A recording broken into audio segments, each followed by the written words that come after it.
inti dalam. Yang angka di sini adalah 2.900 km itu ke kedalaman gitu ya. Kemudian batas antara inti luar dengan inti dalam di 5.155 km, jari-jarinya sekitar 6.372 km. Ya, itu susunan dari interior bumi ya. Ada juga yang mendefinisikannya berdasarkan reologinya. Ada istilah litosfer dan astenosfer. Pasti bertanya, apa Pak itu litosfer? Apa itu astenosfer? Gitu ya. Kalau litosfer itu adalah bagian kerak bumi ditambah dengan mantel bagian atas yang bersifat rigid. Rigid itu keras, ya, kayak inilah batu gitu ya, kemudian papan, tembok itu kan rigid ya, keras. Sesuatu yang bisa dipatahkan itu adalah rigid gitu ya. Nah itu disebut dengan litosfer. Lapisan litosfer itu karena termasuk lapisan kerak dan mantel bagian atas, itu kira-kira ketebalannya 100 km. Ya, itu adalah litosfer. Nah, sedangkan apa yang disebut dengan lapisan astenosfer? Lapisan astenosfer adalah bagian dari lapisan mantel bagian atas yang bersifat plastis. Ya, plastis, tahu plastis, kayak plastik, kayak permen karet gitu. Ya, jadi dia nggak bisa dipatahkan gitu ya, gitu aja, plastis gitu ya. Nah, ini kedalamannya 100 sampai dengan 350 km. Ya, jadi bisa kita lihat di sini ini kira-kira gambaran kartun bumi. Mungkin kita bertanya, Pak, bagaimana kita tahu itu inti dalam? Pak, bagaimana kita tahu itu inti luar? Pak, bagaimana kita tahu itu mantel? Pak, bagaimana kita tahu itu kerak? Ya, nah itu dari penelitian-penelitian, satu bisa dari geokimia, dari petrologi, dari geologi, dan dari seismologi ya atau geofisika. Ya, jadi multidisiplin ilmu kemudian dimodelkan ya. Ini penelitiannya ya berlangsung sejak zaman dahulu kala gitu. Nah, mungkin dulu awal-awal kita memahami interior bumi, para peneliti ataupun kita gitu ya, mungkin awalnya yang mengenal, oh lapisan bumi itu hanya kerak dan inti aja gitu. Kemudian ilmu dan teknologi berkembang, ditemukan hasil penelitian, penemuan, oh ternyata lapisan bumi ada mantel.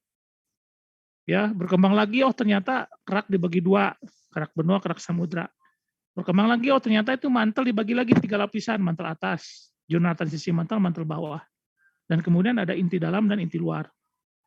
Ya, itu ada ilmunya gitu ya. Nah, yang kita pelajari, yang kita olah, itu sebetulnya bagian atasnya saja di sini gitu. Yang tadi saya bilang, lapisan kerak itu kan ketebalan kerak benua rata-rata 30 km sampai 70 km. Katakanlah 30 km. Nah, kita mau manfaatkannya paling sampai kedalaman tadi 5 sampai 6 km kan untuk migas gitu ya dan lain sebagainya gitu ya.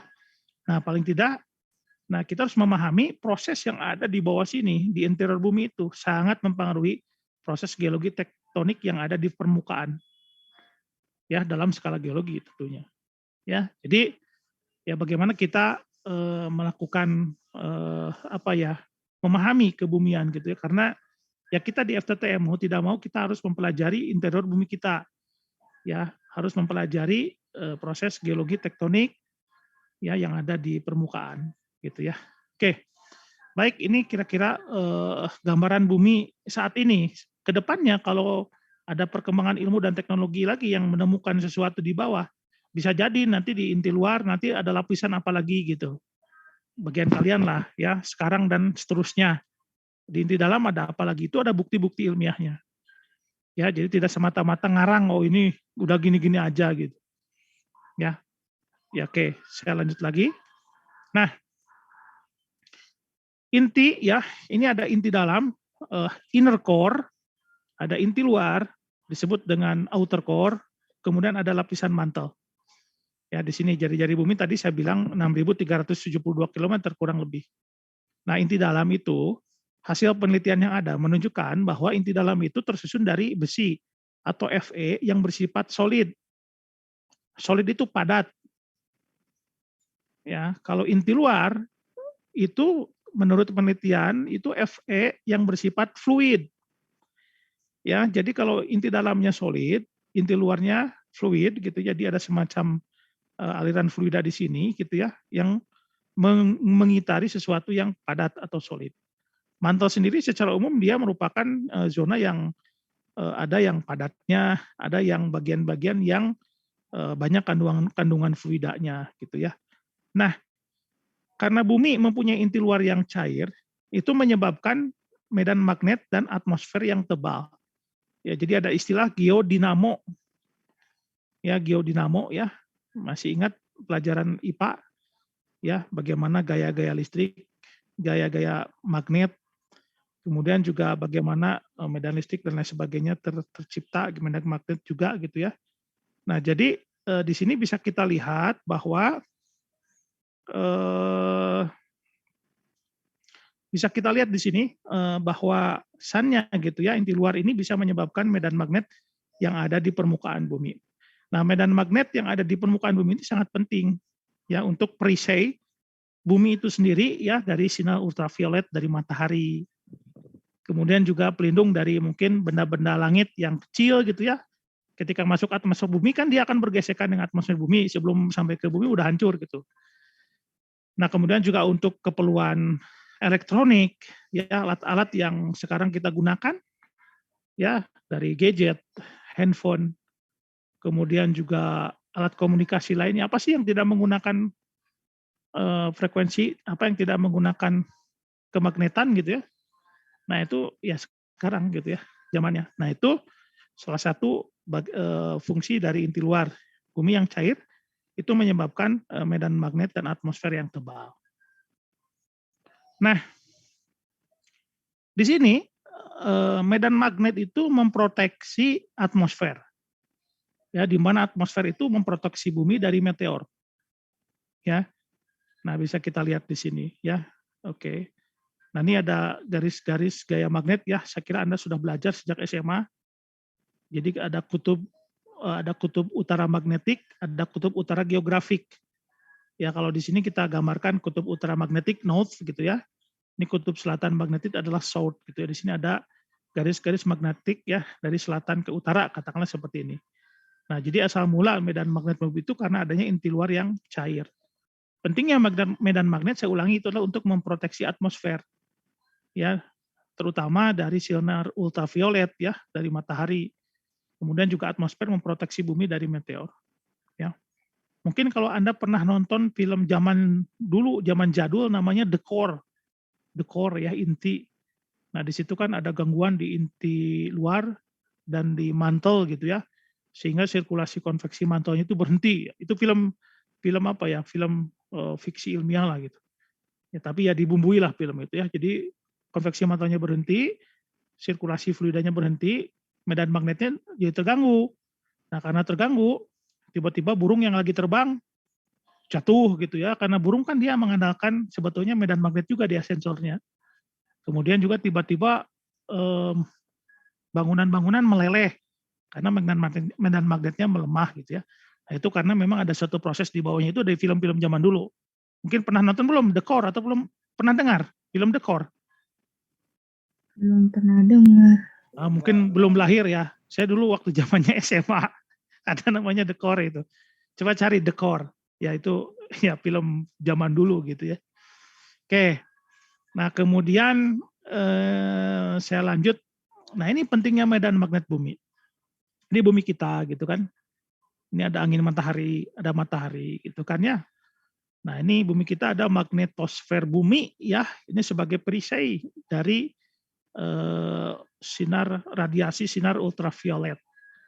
Ya, terutama pada saat aktivitas puncak matahari. Mungkin pernah dengar sunspot kan? Itu ada siklusnya mungkin 11 tahunan, 12 tahunan ya, dia naik turun.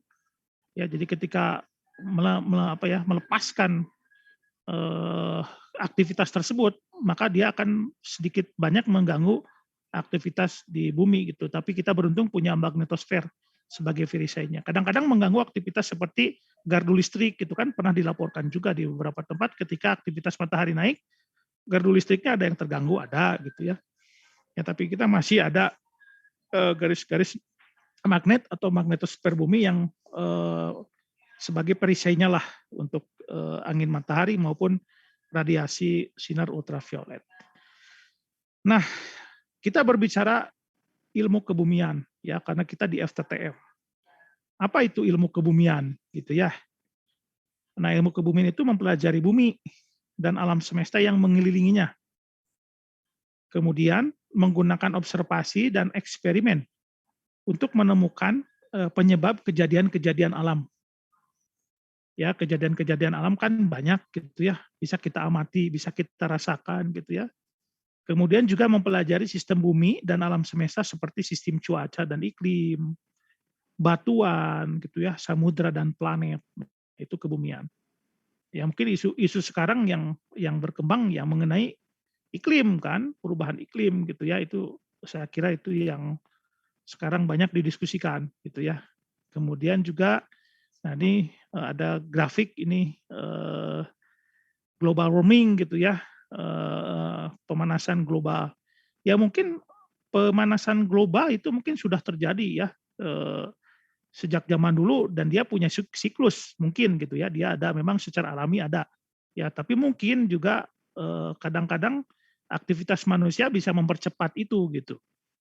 Ya jadi, nah di sini kita mempelajari ya, jadi bumi itu seperti apa, kemudian, keadaan kita seperti apa, dan kita juga harus bagaimana sebagai, manusia ya, dalam mempertahankan bumi kita supaya layak dihuni, ya seperti ini.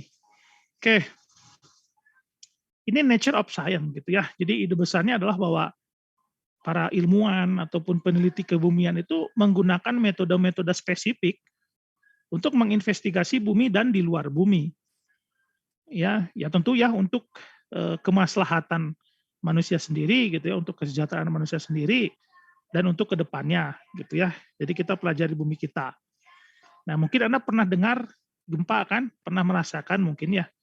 Nah gempa itu kan biasanya terjadi di batas lempeng tektonik ya. Jadi lempeng tektonik itu ada zona subduksi gitu ya, ketika lempeng samudra menunjam di bawah benua, misal di selatan Jawa, di pantai barat Sumatera.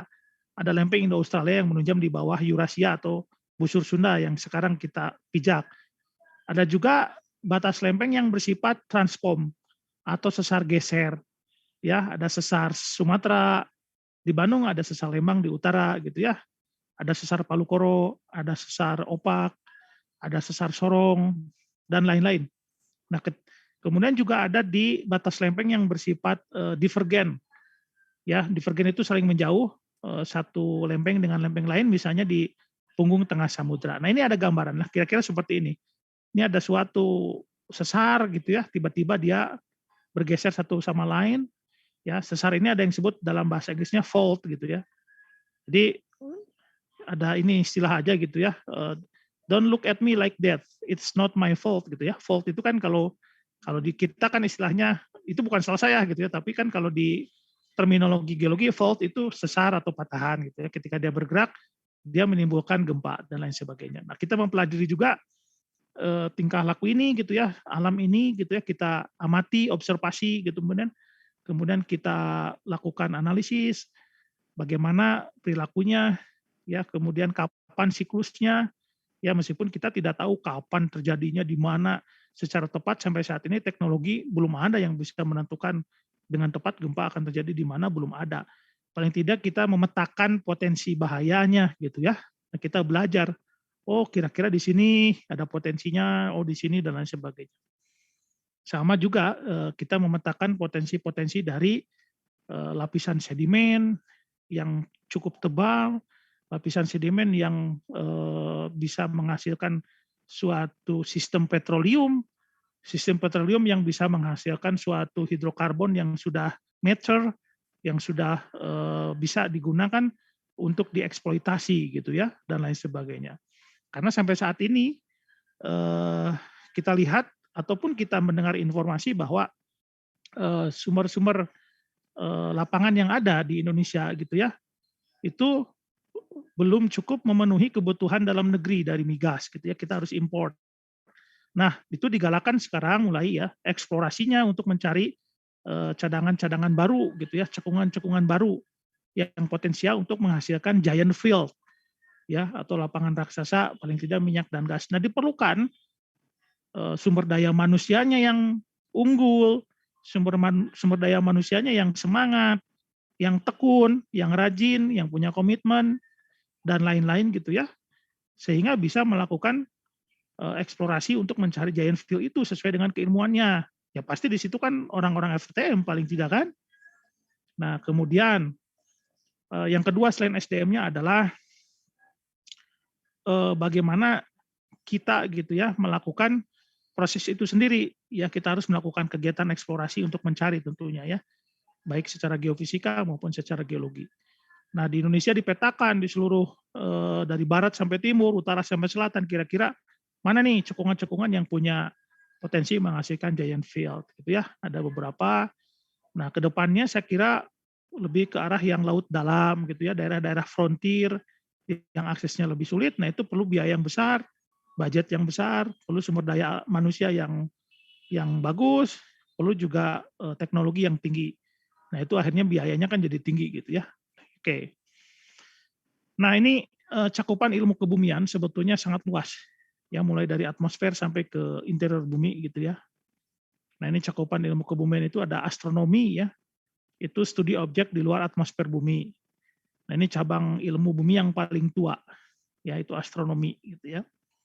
Kemudian ada geologi ya, ini mempelajari studi asal mula sejarah dan struktur bumi gitu ya. Ini geologi ini salah satu kunci pada saat eksplorasi dan eksploitasi, apakah itu untuk migas, apakah itu untuk mineral dan lain sebagainya, untuk studi kebencanaan dan lain sebagainya, geologi ya. Saya kira di FTM ini pasti semua prodi mempelajari geologi ini nanti di masing-masing prodinya lah gitu ya.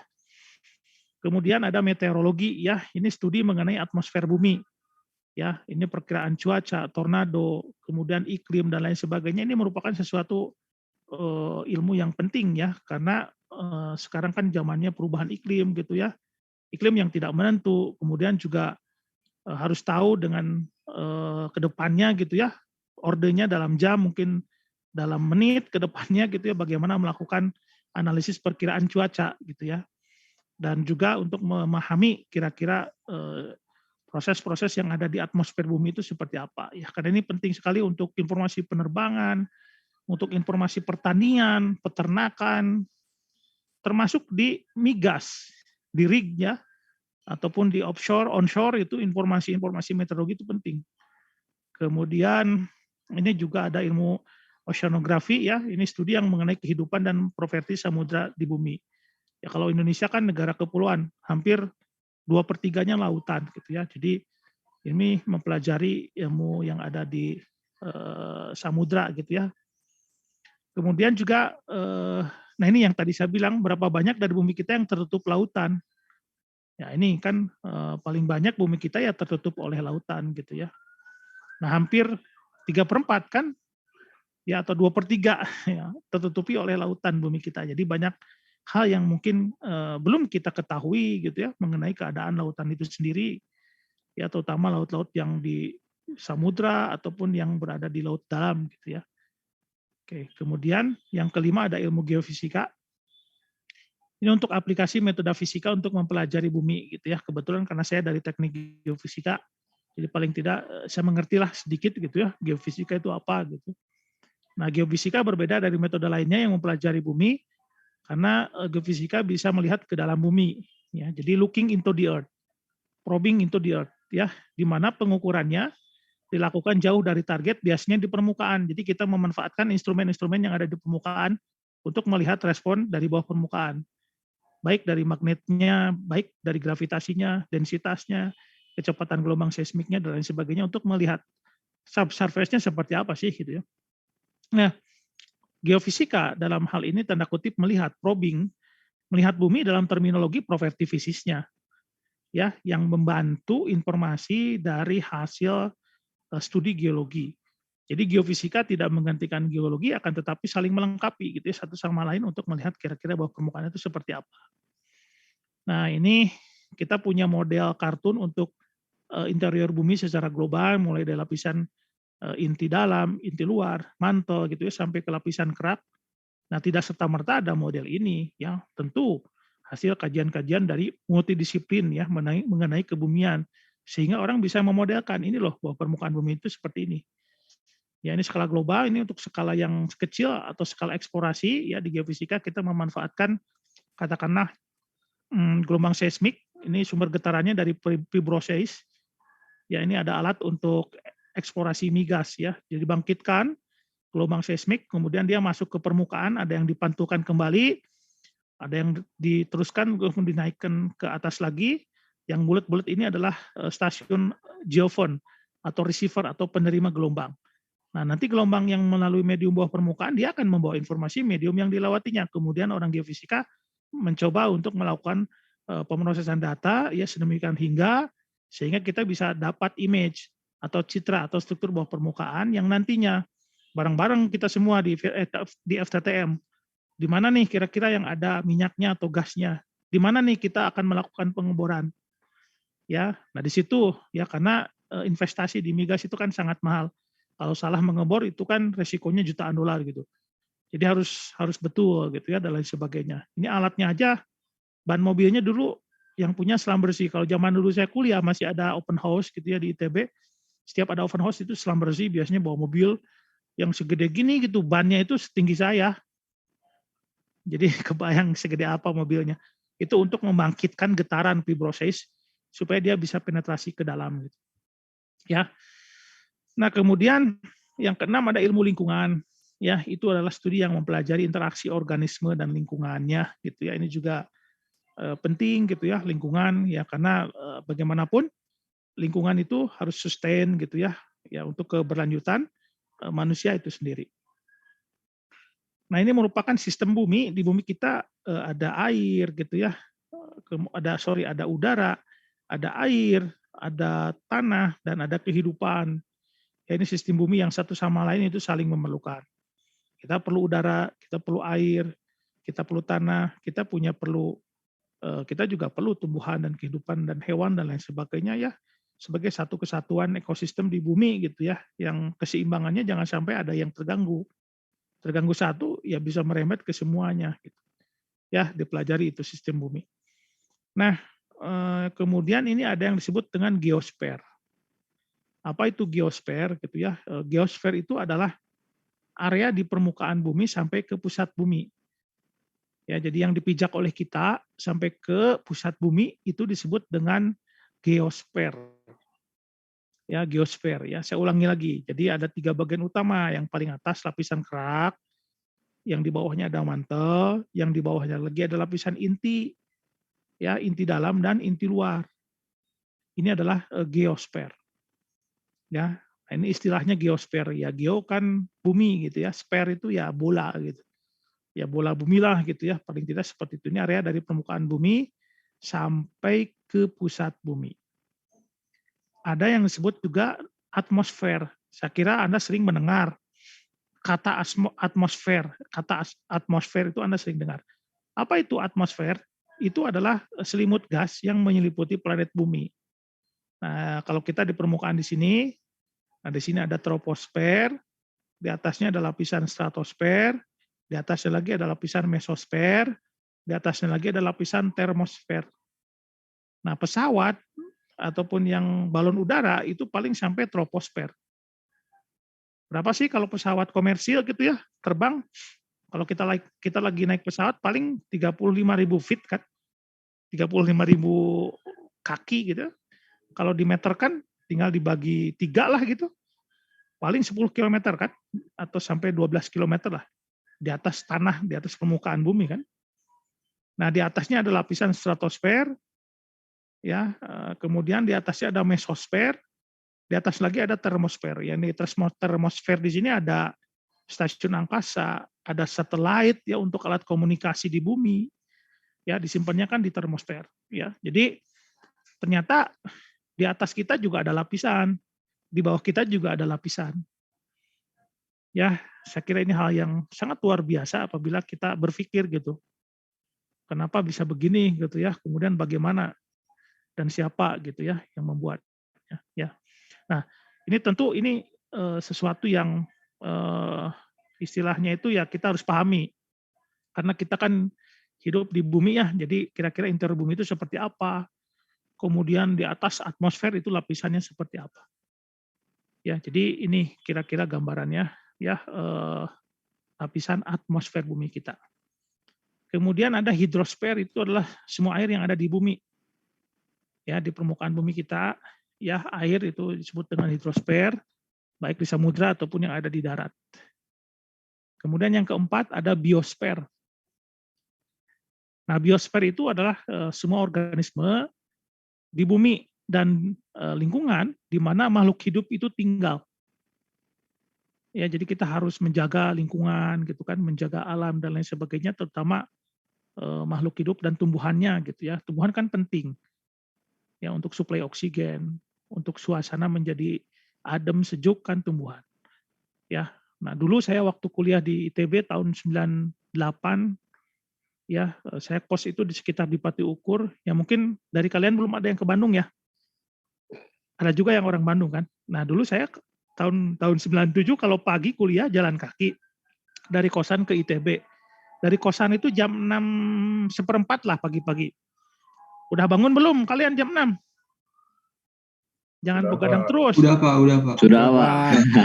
Bagus ya. Belum. Saya itu ini cerita aja lah. Saya juga dari kampung gitu ya. Dulu bapak saya juga pedagang di pasar gitu ya. Jadi kalau bangun itu jam 3 karena harus bantuin bapak dan ibu kan. Bukain apa ya, jongkok kalau apalah gitulah gitu ya dulu. Jadi kalau saya sekolah ke SD itu selalu paling pagi ke bawah sampai SMP, SMA, bahkan sampai saya sekarang dosen. Saya itu biasanya paling pagi datang gitu. Sampai bukain gerbang di prodi, saya bawa kunci karena selalu datang pagi. Ya memberi inilah semangat ke kalian. Biasanya lah saya kalau dulu sebelum pandemi di ITB datang pagi jam 6 kan kuliah biasanya jam 7:30 lah ya kuliah itu. Saya jam 6 datang itu lari dulu di Saraga. Mungkin ada yang belum tahu Saraga ya. Itu di ITB itu ada tempat olahraga di belakang kayak stadion gitu ya. Nah, sarana olahraga Saraga Lebak Siliwangi. Ada tempat lari dulu. Ya 5 kilo lah setiap pagi itu lari dulu. Kemudian saya bawa salin, mandi kan ada toilet, baru saya ngajar. Nah itu, jadi seger di bawah pohonnya banyak kan kalau di Lebak Siliwangi. Nah ini maksud saya itu kalau pohon itu penting karena sangat membantu kita udara jadi segar lah gitu ya. Oke, karena adik-adik mahasiswa sekarang udah jadi mahasiswa. Kalau dulu kan siswa, ya ada mahanya ya. Ya kalau dosen kan nggak ada gitu, maha dosen. Nggak ada kan ya. Anda mahasiswa gitu ya. Jadi, nah Anda sudah mulai harus berpikir ilmiah. Itu ya. Nah ini ada beberapa metode ilmuwan ataupun metode ilmiah yang digunakannya. Ya, metode ilmiah itu merupakan rangkaian-rangkaian prosedur problem solving, ya penyelesaian masalah yang dapat membantu ilmuwan untuk melakukan eksperimen. Ya ada lima langkah metode ilmiah. Ya. Karena Anda sudah mahasiswa, Anda termasuk akademisi. Ya, karena sudah mahasiswa. Ya akademisi ya berarti paling tidak ya Anda bergaul dengan ilmuwan karena dosen-dosen ITB juga selain dosen ilmuwan juga gitu kan melakukan penelitian juga. Ya, jadi paling tidak Anda sekarang sudah menjadi akademisi. Nah, kira-kira apa sih langkah metode ilmiah? Nah, ini yang akan Anda jalani ya. Mungkin nanti bertahap gitu ya. Sekarang kan masih TPB tingkat 1, tingkat 2, tingkat 2, tingkat 3 itu udah mulai persiapan skripsi atau tugas akhir. Nah, disitulah mulai belajar ya. Itu metode ilmiah itu kayak gimana gitu. Yang pertama itu katakanlah permasalahannya atau berikan pertanyaan atau yang dalam bahasa Inggrisnya itu research question gitu ya. Pertanyaan riset itu apa sih gitu ya? Apa yang akan kita lakukan? Apa yang akan kita teliti? Ya, nah biasanya kita melakukan pengamatan atau observasi gitu ya. Kemudian kita mengumpulkan informasi. Nah, informasi itu macam-macam. Kalau di ilmu FTTM kan informasi itu bisa data-data yang kita ambil langsung ke lapangan diukur. Itu juga informasi ataupun data-data sekunder.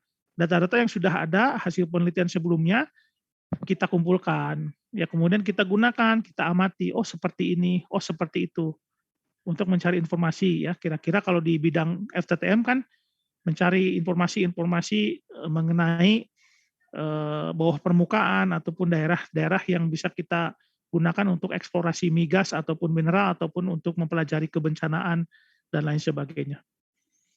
Nah kemudian yang kedua, kita mengumpulkan informasi. Ya, kalau dalam penelitian itu informasi dan studi literatur dari penelitian-penelitian sebelumnya yang sudah ada. Kalau belum mungkin kita harus mencari sendiri. kita investigasi masalahnya gitu ya. Apa sih yang masalahnya yang harus kita selesaikan dan kita harus ada solusinya gitu ya. Nah, kemudian kita melakukan pengukuran ya. Pengukuran tergantung bidangnya nanti kan. Kalau Anda nanti masuk teknik perminyakan bidangnya itu gitu kan, masuk ke pertambangan itu, ke metalurgi itu, ke teknik geofisika itu. Nah, pengukuran di sini membandingkan beberapa aspek objek dengan unit standar gitu ya. Jadi kalau ada penelitian itu pasti dia punya unit standar gitu. Ya, satuan internasional lah katakanlah ya. Ada yang ini contoh saja sih, kalau ini kan ada satuan untuk pengukuran gitu ya, panjang ataupun lebar, ada inch, ada feet, ada miles gitu ya, ada meter, ada kilometer dan lain sebagainya. Kalau untuk berat gitu kan ada ounce, ada pound, ada kilogram, ada ton, ya dan lain sebagainya gitu. Nah, kalau di bidang-bidang perminyakan, tambang, metalurgi, geofisika juga punya satuan pengukuran sendiri pada saat ke lapangan.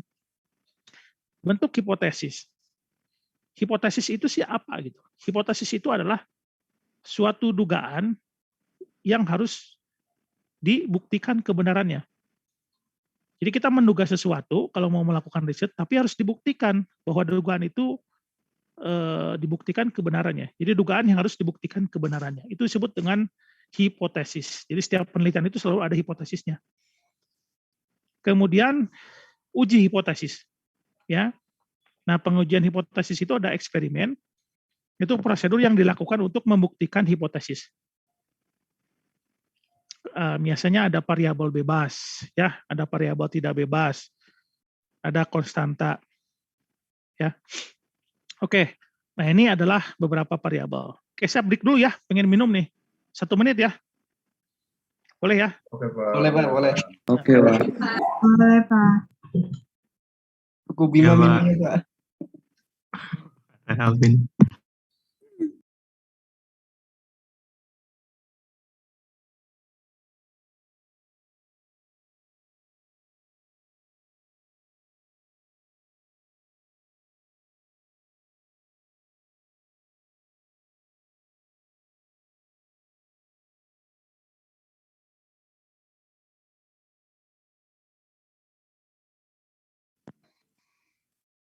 Oke, kita lanjut lagi ya. Baik, sorry, suara saya kedengaran? Kedengeran, Pak. Kedengeran, Pak. Oke, baik. Oke, jadi ini adalah beberapa variabel, ada variabel bebas, ya. Variabel bebas itu ya seperti kita lah atau Anda gitu ya, orangnya. Kemudian eksperimen, ada perubahan, ada variabel tidak bebas. Variabel yang dipengaruhi oleh variabel bebas. Faktor yang diukur, ya tergantung variabel bebas. Kemudian ada yang C itu adalah konstanta. Sesuatu yang tidak pernah berubah pada saat dilakukan eksperimen. Ya, kalau konstanta itu kan berbentuk katakanlah A gitu ya, B ataupun angka ya, memang tidak berubah kalau itu kan.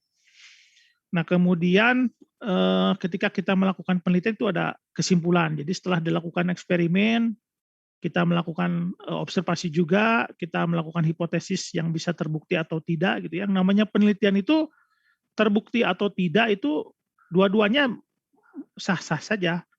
Ya, yang penting kita melakukan tahapan proses penelitian tersebut dengan benar gitu ya. Oke, kemudian fakta ilmiah itu adalah observasi yang terkontrol, diuji ulang dan diverifikasi dengan ketat. Ya, itu ada fakta ilmiahnya, kemudian teori ilmiah. Nah, kalau teori ilmiah ini penjelasan berdasarkan banyak pengamatan selama proses investigasi beberapa kali. Kemudian juga ada penjelasan fenomena terbaik yang tersedia. Kemudian juga ada hipotesis yang didukung oleh eksperimen. Kemudian mungkin akan berubah dengan ditemukannya data baru. Yang namanya penelitian, ya itu setiap saat itu selalu berubah. Ya, jadi hasil penelitian katakanlah hari ini gitu ya, tentang A. Hasilnya A. Ya. Oke, itu satu hasil penelitian. Besok ada update lagi gitu ya dengan data yang baru. Bisa jadi teorinya jadi B. Ya. Nah, yang tadi saya jelaskan, konsep dari interior bumi ada lapisan kerak, mantel dan inti. Ya, dan lain sebagainya. Kalau sudah ada data baru, ada penelitian baru yang mengungkapkan bahwa interior bumi itu ternyata ada lagi satu lapisan bertambah gitu ya, itu sah-sah saja. Karena itu adalah argumentasi ilmiah yang dapat dibuktikan kebenarannya berdasarkan data. Ya, jadi ya itu ilmu dan teknologi kan selalu berkembang gitu ya dan seterusnya. Zaman saya dulu tahun 9 berapa ya? SMA itu 94 lah. Belum mengenal email gitu kan. Belum mengenal handphone, gadget. Anda bayangkan nggak? Semenit tanpa gadget pernah nggak? Sejam tanpa gadget pernah nggak? Pernah, Pak. Pernah, Pak. Pernah. Pernah, Pak. Sehari, seminggu pernah? Seminggu tanpa gadget? Pernah, Pak. Lagi di servis HP-nya. Iya. Pernah, Pak. Saya kalau angkatan saya dulu seumur-umur nggak punya HP gitu. Jadi kalau mau menyampaikan informasi, kebayang kan? Paling lewat surat, lewat pos gitu ya. Email juga belum ada lah waktu itu. Baru mungkin sekitar 97, email sudah mulai gitu ya, itu pun tidak masif. Nah sekarang informasi kan sangat deras. Ya, apapun kita bisa belajar dari internet gitu ya. Ada Internet of Things gitu ya, ada big data, ada artificial intelligence, dan lain sebagainya. Nah paling tidak kita ada kesadaran diri, consciousness gitu ya, bahwa informasi banyak, tapi kita harus bisa memfilternya. Yang mana yang informasi yang baik, mana yang tidak gitu ya. Nah itulah diri kita yang harus kita lakukan gitu ya. Nah sama ilmu pengetahuan juga, karena bertambah informasi sekarang dengan deras, itu akan sesuatu yang baru, itu akan semakin cepat ditemukan. Ya zaman saya dulu mobil gitu ya, mobil merek X katakanlah, paling berubah bentuk itu mungkin 5 tahun sekali. Sekarang setahun aja udah ada berubah gitu kan. Datang ini lagi, datang ini lagi. Nah itulah ya kemajuan yang cepat, tapi harus diimbangi oleh kitanya juga. Oke, nah ini teori ilmiah. Nah kemudian juga ada hukum ilmiah, teori yang terbukti sepanjang waktu dilakukan pengujian. Kemudian juga menggambarkan tingkah laku dari fenomena alam. Ada rule of nature, kemudian penyebab hukum mungkin tidak diketahui, menggambarkan sesuatu namun tidak menjelaskannya, menerima berdasarkan pengamatan atau eksperimen. Jadi ini hukum ilmiah. Kemudian hukum ilmiah merupakan bukti yang digunakan untuk mendukung kesimpulan. Ya, jadi ini teori-teorinya lahir gitu ya. Teori ilmiah merupakan suatu usaha terbaik kita untuk menjelaskan tingkah laku dari objek. Dengan cara itu dapat diuji pada eksperimen selanjutnya.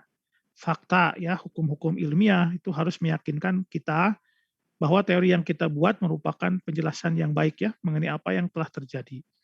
Ya hukum-hukum kan banyak, ada hukum hukum Newton kan, dan lain sebagainya lah gitu ya. Nah itu juga dari hasil penelitian.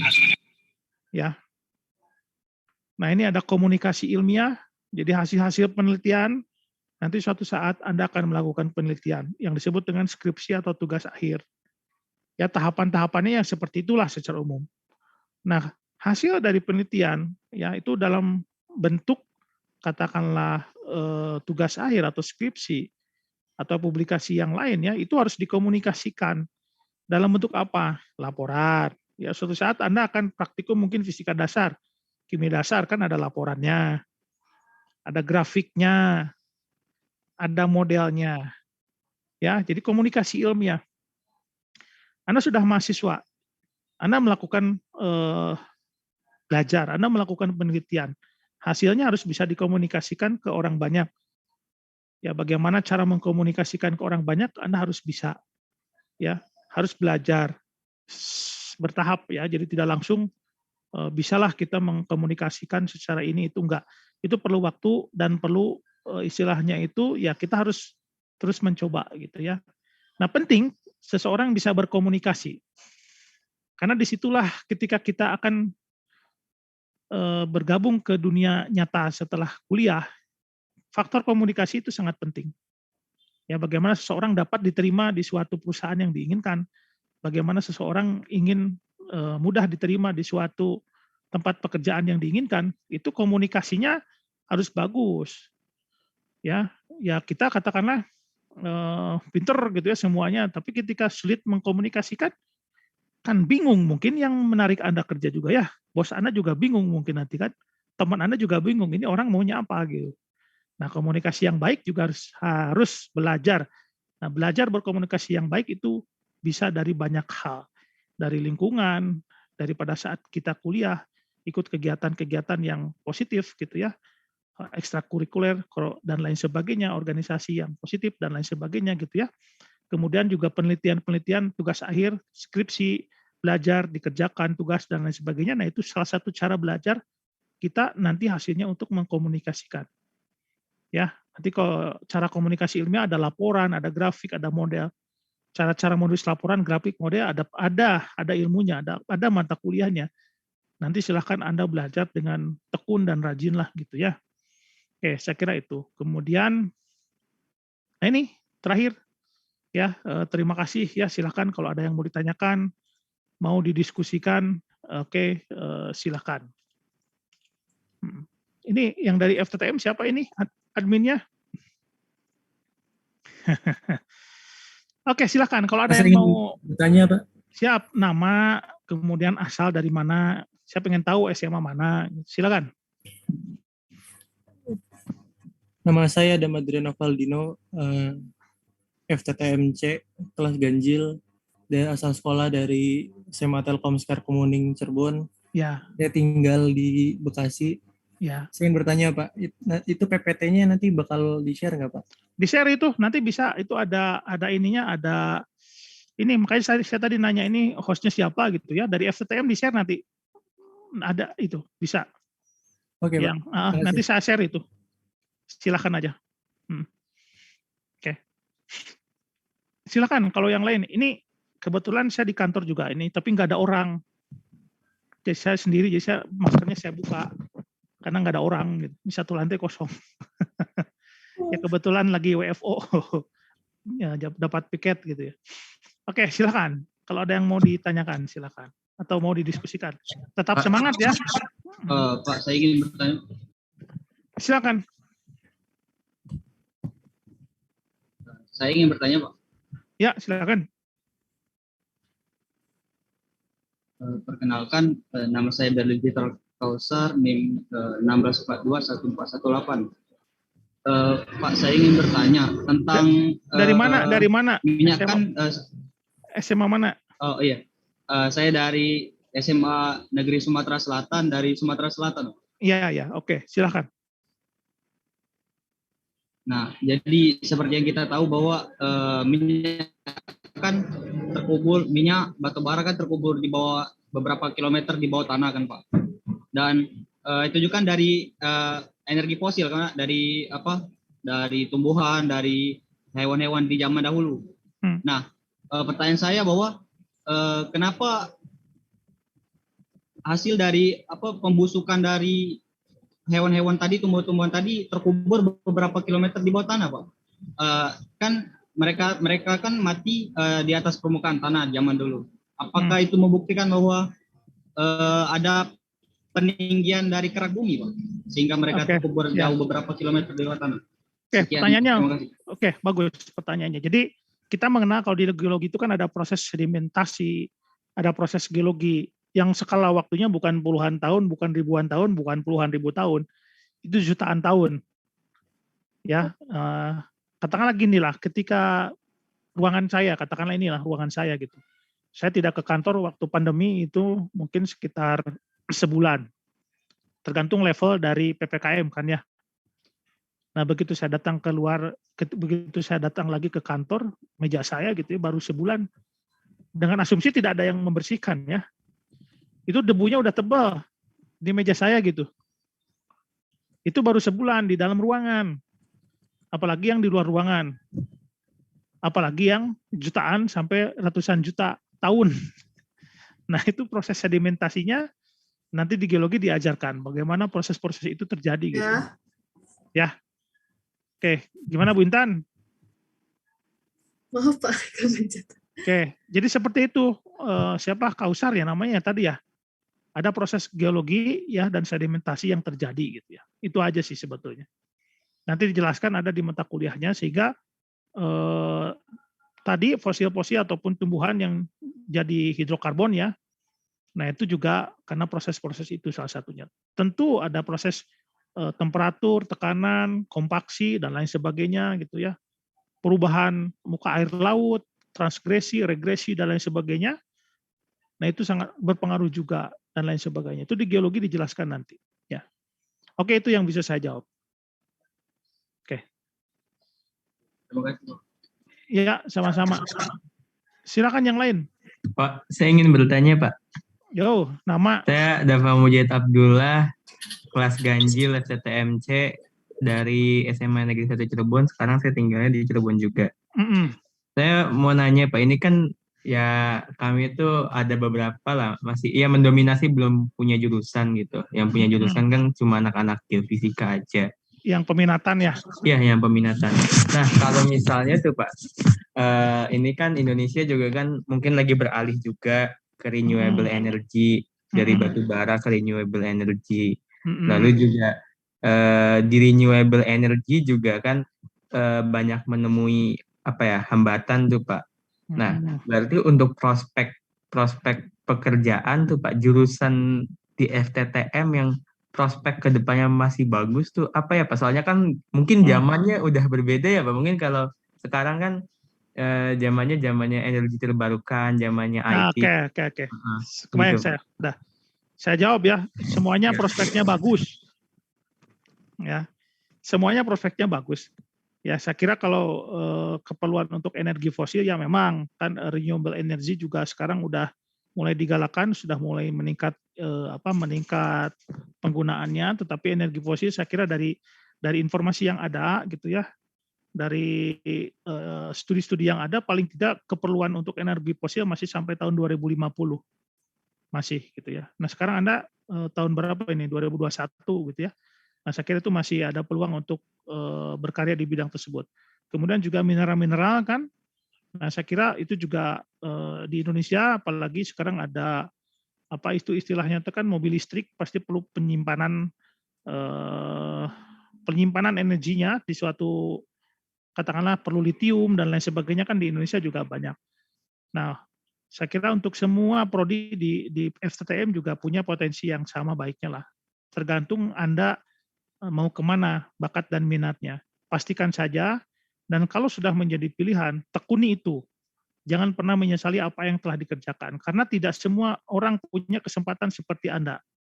Ya, orang mau ke ITB, mungkin ada yang keterima, alhamdulillah, seperti kalian gitu ya. Ada yang tidak, tapi dia sangat ingin gitu ya mempelajari itu, ya itu mungkin bukan rezekinya. Kalau menurut saya sih itu, ya kalau sudah nanti Anda pilih, semuanya bagus, silahkan sesuai bakat dan minat dan jangan pernah Anda sesali pilihan. Ya, kerjakan, tuntaskan. Ya, saya datang tahun 98 ke Bandung ikut namanya itu sekarang namanya apa? SMPTN ya, zaman saya UMPTN namanya. Saya cita-cita saya jadi tentara dulu. Datang ke Bandung itu mau ikut ujian ke Akabri Akmil ya. Ya, terus saya diajak teman udah ikut UMPTN. Terus ditanya, "Kamu mau jurusan apa?" Bingung saya kan. Ya sudah, yang penting saya masuk ITB, saya nggak ngerti itu waktu itu.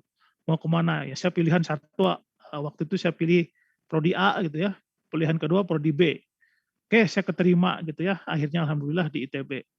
Nah dari situ saya mulai mikir, ini saya udah masuk ITB, saya bilang insya Allah ini semua juga bagus gitu ya, saya harus bekerja keras, saya harus mikir supaya lulus. Kenapa? Saya kasihan sama ibu bapak saya di kampung, jualan untuk nyekolahin saya gitu ya. Saya nggak mikir, wah ini harus kerja di mana, pokoknya kalau saya di prodi apapun tekun, di prodi apapun rajin, lulus pasti bisa lah gitu ya. Nggak ada yang tidak bisa, insya Allah selalu ada jalan gitu. Saya berpikirnya gitu dulu. Jadi tetap semangat. Ya, jadi waktu datang TPB semester 1 karena saya dari daerah, mungkin tingkat waktu itu pendidikannya mungkin agak tertinggal sedikit gitu. Nah, baru masuk semester 2 saya mulai samalah dengan yang dari kota. Ya, karena saya bekerja, belajarnya mungkin lebih keras. Saya berpikiran, kalau saya belajar 3 kali belum bisa, saya belajar terus sampai bisa. Ya, orang lain mungkin 1 kali bisa, tapi saya 3 kali baru bisa, ya nggak apa-apa, saya jalani gitu. Ini untuk memberi semangat. Ya, tingkat 2, oke, saya mulai sama dengan teman-teman lain yang dari asal SMA-nya kota. Oke, gitu ya. Masuk ke prodi masing-masing. Masuk saya ke geofisika.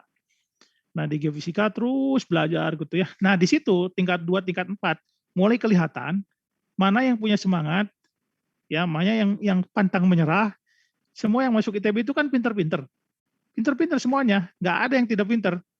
Yang membedakan adalah usahanya. Ya. Masih ingat kan rumus usaha W sama dengan F kali S kan? Ya, gaya kali perpindahan nih. Seberapa besar gaya Anda? Seberapa besar perpindahan Anda? Nah, itu usaha yang kuat gitu ya. Alhamdulillah. Saya angkatan ini ngasih semangat aja. Saya lulus paling duluan. Ya, berdua sama satu lagi. Saya cum laude waktu itu. Dulu susah cum laude. IP di atas 3 jarang loh dulu. Sekarang udah banyak ya. Nah, dulu saya sendirian malah. IP-nya di atas 3,5 dulu gitu ya, zaman 97 sampai 2000, 98 sampai 2002. Nah, alhamdulillah gitu ya, ketika lulus ya sempat kerja dulu gitu ya, kemudian tawaran sekolah lagi. Nah, artinya apa? Yang penting semangat. Ya, semua prodi bagus. Tergantung bakat dan minat. Nah, sekarang udah masuk FTTM kan, pilihan tinggal berapa? Tinggal 4 kan? Kecuali yang peminatan. Ya, yang peminatan sudah punya pilihan. Yang belum gitu kan, silahkan. Ya, Anda pilih ya sesuai minat bakat. Kalau sudah kepilih ya, karena sudah masuk FTTM, ya tentu ada sesuatu yang memang harus Anda ikuti secara kompetisi pemilihan di prodi ya.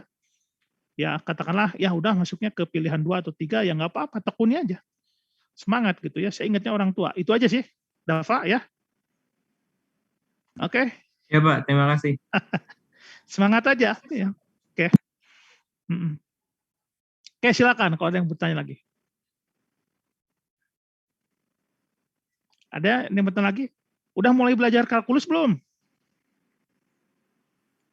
Apa sih namanya? Sekarang matematika atau kalkulus di TPB? Udah Pak. Udah. Namanya apa? Mata kuliah apa? Matematika dasar. Matematika dasar. Zaman saya dulu namanya kalkulus. Ya, bukunya masih apa itu? Masih Parcel bukan? Edwin Parcel bukan? Bukunya. Matematika dasar. Parcel edisi 9. Ah, itu sejak zaman dulu. Saya juga pakai Parcel. Bukunya tebal kan? Coba lihat di Parcel itu ada berapa bab? Katakanlah 10 bab. Ya, bab 1 itu kan oke, selesai bab 1. Itu kan ada latihannya ya di akhirnya ya. Udah lihat belum? Belum dilihat ya bukunya ya. Coba lihat. Tiap bab itu ada latihan kan? Bab 1, 1.1, 1.2 sampai 10 gitu. Bab 2 dan seterusnya. Saya itu dulu saking nggak mau ketinggalan, semua latihan saya kerjakan di buku itu. Jadi saya dulu punya jawabannya untuk buku itu. Dan ketika saya ujian UTS UAS, soalnya tidak jauh-jauh dari situ ternyata. Cuma divariasikan gitu. Ya, jadi karena kebiasaan aja bisa kerjain tiap hari gitu ya. Saya sempatkan waktu sejam lah. Kerjain, ya karena senang aja sih. Jawabannya ada di situ, oh kerjain. Pakai kertas buram dulu. Sampai 1 kresek penuh segini. Gitu ya, dikerjain. Itu ya inilah ngasih semangat aja. Saya kira kalian juga bisa. Oke, silakan kalau ada yang mau tanyakan. Yang penting semangat, ya. Jangan sampai hilang motivasi.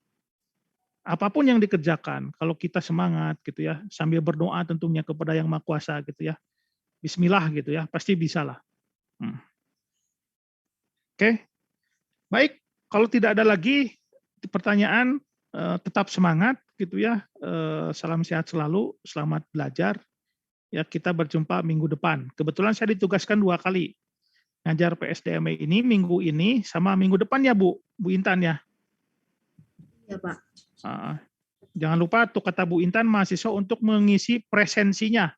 Mengisinya di mana? Di akademik ya, di akademik.itb.ac.id. Jangan lupa absensi ya, isi di akademik.itb.ac.id. Ya, jangan sampai lupa. Baik, saya kira cukup ya pertemuan siang ini. Saya tutup. Selamat siang. Assalamualaikum warahmatullahi wabarakatuh. Ya, sehat semua. Ya, Waalaikumsalam. Terima kasih Pak. Terima kasih Pak. Terima kasih Pak. Selamat siang juga Pak. Sehat selalu.